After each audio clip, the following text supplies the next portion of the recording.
This is the sad reality in Israel. There are always here rockets that are fired towards Israeli cities, and they are just falling randomly.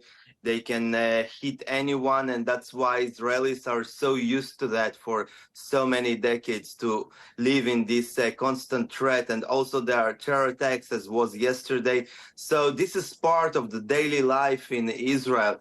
And many wants that it will be end, that the Israeli government and the Israeli army will put end to that. But I'm not sure that they have the capability to destroy Hamas, and I'm not sure what will come after Hamas, if the Hamas actually will be eliminated, because they don't have a real plan for the day after, what is going to happen, because it looks like no one wants to take responsibility for Gazans and for the Gaza Strip.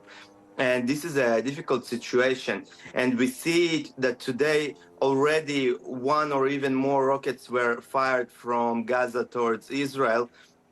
And it is not clear right now if there will be an extension to the agreement of exchange between prisoners and hostages, because probably Hamas doesn't have too much more children, elderly, and women that he able to deliver to Israel or wants to deliver.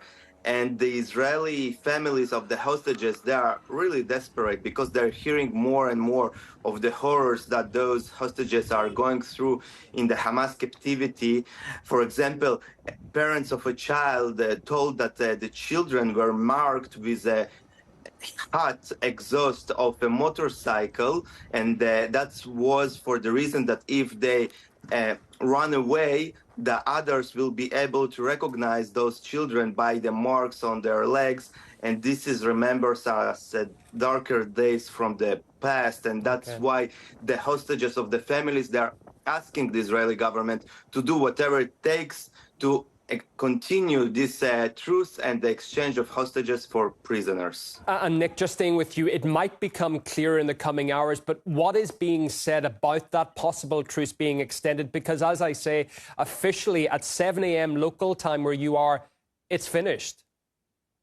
Officially, there are no comments, not from the Israeli army and not from the other side. As long as I understand, any minute there could be another attack from both sides. But of course, the Israeli army will want to do it in surprise. They will not just attack. They even can take days before they will relaunch the invasion. But anyway, there will be no, as I see it, invasion to the south as it was to the north, because there are too much people there. It is too much populated, dense area. So probably it will be more of a special operations of the Israeli special forces that will try to eliminate especially the heads of Hamas and to destroy the infrastructure, which is mainly the tunnels under the schools and other facilities, that there are a lot of Gazans above them. That's why it's so hard to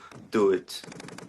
And Nick, just a brief reaction to that. The IDF appearing to say that Hamas had violated the agreement in place of that truce.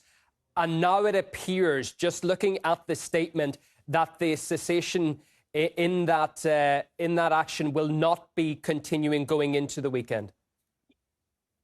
So the Israeli army, they say it for many days, that if the pressure will continue on Gaza and if they relaunch their invasion, then Hamas will release more of the hostages, and also that's how they probably will be able to destroy Hamas. And the Israeli army now starting also to fire back on Hamas in several different areas. That's what I see from the Israeli media. They're saying that there's some gunfire in Gaza Strip, and also there's some Israeli jets over the skies of Khan Yunis and other parts of Gaza. So it looks like there will be some kind of battles, but they will not be as they was in the first weeks.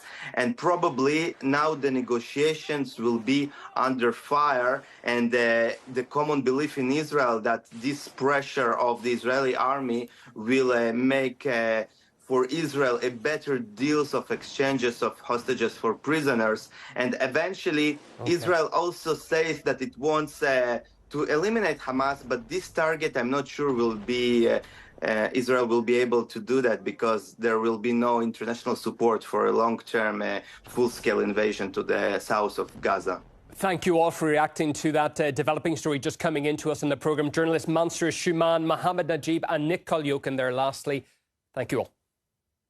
Thank you.